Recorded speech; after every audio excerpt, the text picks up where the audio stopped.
kulan wacan daawade halkani waa barta aan ku leeyahay YouTube ee Ciidaaros. Haddii aad daawado tahay mid nagu cusub oo aad jeceshahay inaad ku soo biirto janaalkayga, fadlan subscribe inoo saar.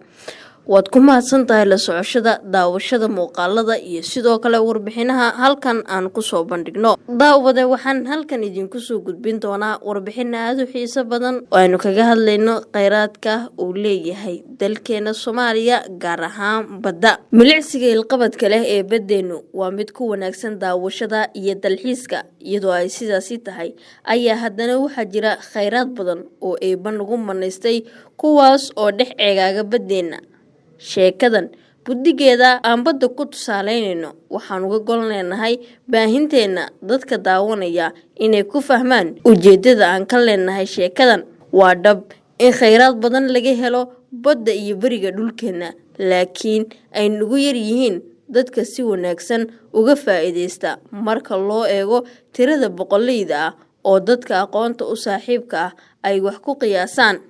kawaanka malayga degmada Xamarweyne ee gobolka Banaadir waa isha kaliya ee la keeno kheyraadka kala duwan ee laga soo saaro baddeena. qaarkood dadka halkan ka shaqeeya waxay ku hawlgalaan magacyo maqalkoodu dadka soo jiidanayo sida faandaan malayle iyo magacyo kale. ganacsi macaashkiisu uu yahay hadba heer ayaa halkan ka jira, waana kawaan ku yaala mid ka mid ah degmooyinka gobolka gaar ahaan sidan hore u sheegay Xamarweyne. Bismillahirrahmanirrahim. Aniga magaceedu waa Mustafa Tokyo oo ku magac dheer Mustafa Malay. 20 sano ayaan ka shaqeynaa kawaanka Malay. waa ganacsataash waaweyn ayaan ku jiraa. alxamdulillah wanastaciino. maanta kiilada Malay $1 ayaan gadaynaa. yumbigana $2 ilaa $3 ilaa $5 ilaa lacag soo kala fiican. daambirigan waxaan gadaynaa $1 ilaa $1. alxamdulillah ilaahay nimco weyn oo nasiiyay. dadkii wax la'aan beledku wax la'aan ayaa ka dhacay. ilaahay wuxuu nooga nimceeyay baddeena si saayo nooga nimceeyay, waana ku faraxsanahay. dadka shacabka oo liito maadaama kiiladii Malay $1 ayaan ka siinayno, aad iyo aad aan ugu faraxsanahay. waxaan ka sii jeclaan weligiis inuu sidan ahaado. dadka shacabka masaakiinka liitana inay cunaan malayga baadiyo gobolada aan loo qaadanayo. alxamdulillah ku faraxsanahay. Ibrahim Cabdullaahi Aweys waxa uu ka mid yahay dadka dhowr iyo 20 sano ee la soo dhaafay ka shaqeynayay ganacsiga kalluunka. fahamdaan ayaa u yaqaanaan saaxiibada ganacsi wadaaga ay yihiin ee halkan kala shaqeeya. waxa uu ka sheekeynayaa ganacsiga iyo sida uu ku bilaabay. wallaahi marka ugu yartahay 14 sano ilaa 15 sano kawaanka malayga jooga aan ku shaqeystaa, aan ciyaal ka korsadaa, aan ku noolahay oo nolol maalmeedkeedana aan ka dhacsadaa.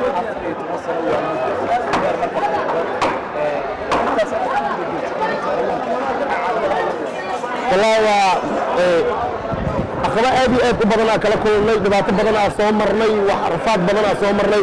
الحمد لله هذا هو أسكال بدنا دبعت وحوا نقول بدافع قدام بيزو ما دام دبعت بدنا أسومرني هذا هو والله بدنا مال الجبنة وكنا بتقبنا واحد دبعتين من واسطة. الحمد لله والله بدنا.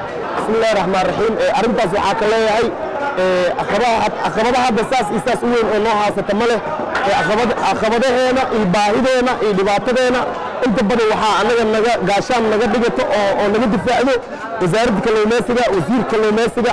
inta badan asaga naga difaaca wixii aqabad ah ama wixii dhibaato nagu soo kordho. insha Allah biidhnillah alkarim hadda aqabad saas u weyn ma noo taalo. mideeda kale waxaan baaq u dirayaa shacabka Soomaaliyeed. waxaan leeyahay waa salaamantiin dal iyo dib meel walba aad joogtaan.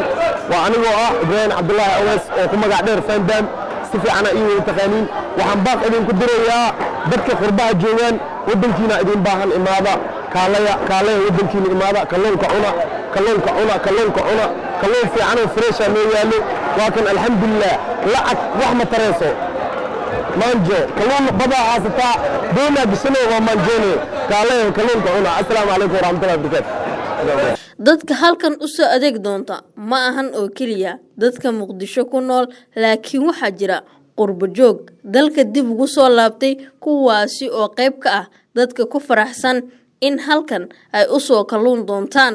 ما شاء الله إني هذه هذا وفرح سنة إحنا هذا وطن كنا تعلم ميل لقى هلا هنا ما أنت مجبته وجد ملاي عسل فريش وديجي سلانة لك كذا يا حاولنا وحى أنت اللي حكي خالص أنا كسنجري أصلا صدق برعمر بريفريج كجري بس واحد مركز هذا معنا والبعض كلون كواي مع هذا everyday Xamarweyne كلون كواحد وصل دون تكوانك sababtaasaa u imaada aadaan u jecelnahay waa nimcada ilaahay waddankeena ku deeqa ka mid tahay ilaahana mahaddaas iska leh different weyn u dhaxaysa different weyn oo aan la soo koobi karin waa wax friish ah iyo wax fridge ku jira qof walba bin aadana maanta uu qiyaasan karaa wax fridge ku jira qabow markii laga gado ibaal dhigiisi loo aado u jeeda lagu qale wax isla maaha taasna waa nimcada ilaahay alxamdulillah ilaahana ugu mahad celinaya dabcan waxaa ku dhiirigelinaya ayaga laftirkooda inay hawshaan sii wadaan horumariyaan waxyaabaha qaar aan ka sheeganayno waxaa ka mid ah wasaqda hadda kalluunka dhex taalo oo meeshaan kawaanka dhexdiisa nadaafadiisa inay aad uga taxadaraan intaasoo kaliya aan ku dhiirigelinaya niyahow aniga dhar 11 sano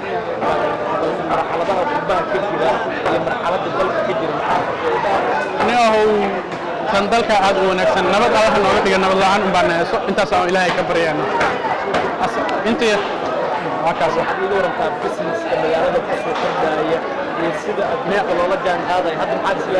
niyahow adduunka hadda waxba nama dheera aan nabadda ahayn iyo waddooyinka xiran waddooyinka adduunka waa furan yihiin annaga waddooyinkeena waa xiran tahay laakiin haddeeba naf ku badbaadaysa alxamdulilah allen halkan soo maaha aniga east africa hurwaa uga imaado hurwaa kawaankan inaan ka gato malaay uga imaado malaay fresh si aan u helo nafsadeedana waxay ku qanacsan tahay oo midtaas freshka ah la jarjarayo laakiin hurwaa laftirkeeda wuu yaalaa ayadoo la soo gadoo la keenay balse nafteeda waxay ku qanacsan tahay inaan kawaanka xamarweyne soo dhex istaago oo malaay ka gato